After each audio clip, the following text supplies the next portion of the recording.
Shalom Ubracha, nous commençons aujourd'hui le 7e Pérek de Masechet Psachim avec la première Mishnah.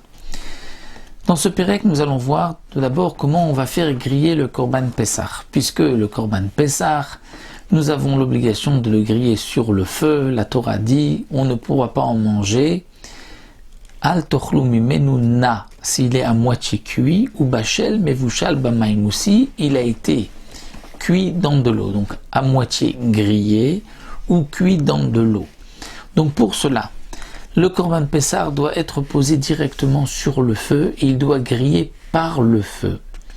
Mais il faudra faire attention qu'il ne grille pas par de l'eau, même sur le feu. Comment cela?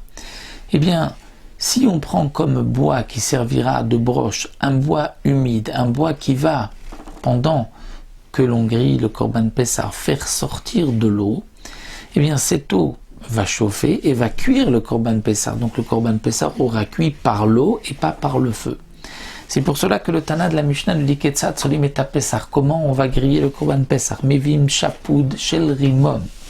On va amener une broche d'un arbre d'un grenadier. Et tochavo mitorpiv adbet nekuvato. On va faire transpercer donc ce chapoud, cette broche, ce morceau de bois, de part et d'autre du korban, donc de la bouche jusqu'à bet nekuvato, jusqu'à la nuit, jusqu'à le bas de la bête, et ainsi la bête entière, puisqu'il ne faut pas la couper, elle doit être entière lorsqu'on va la griller. On va la griller entière sur le feu. Alors les pattes et les entrailles, comment va-t-on les faire griller? Alors le Tana nous dit, Rabbi Yossi Agli nous dit, Noten et kerav et bnei me'av le tocho. On va mettre les pattes, donc une petite partie donc de la pâte, et les entrailles, les tochos à l'intérieur, dit Rabbi Yossi Agli, et ils vont cuire à l'intérieur du korban. Mais Rabbi Akiva dit non, kim in bishul il a tolim chutzalo. Ça c'est comme une sorte de cuisson dans de l'eau, puisque c'est comme si c'était une marmite.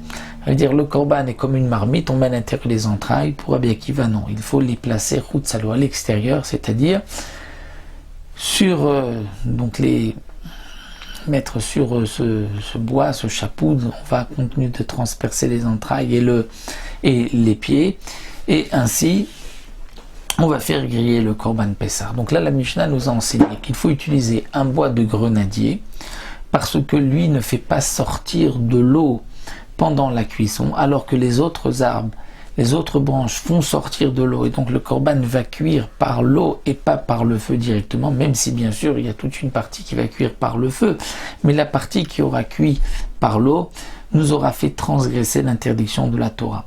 Est-ce qu'on peut utiliser une broche en métal? Eh bien là, non plus, on ne pourra pas, parce que le métal, il y a un principe, c'est que lorsqu'il est chaud à un endroit, il est chaud partout.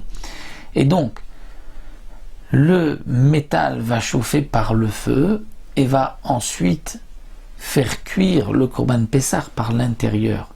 Et là encore, la Torah a dit qu'il doit cuire par le feu, mais pas par le métal qui a cuit sur le feu, qui a chauffé sur le feu. Donc c'est pour cela qu'on ne pourra prendre que une branche, un chapeau de rimon de grenadier pour faire griller le Korban Pessah. Donc voici cette première Mishnah où on rentre dans le Ketzat Solim, comment on va griller le Korban Pessah, et on verra encore la suite, les détails dans la Mishnah suivante.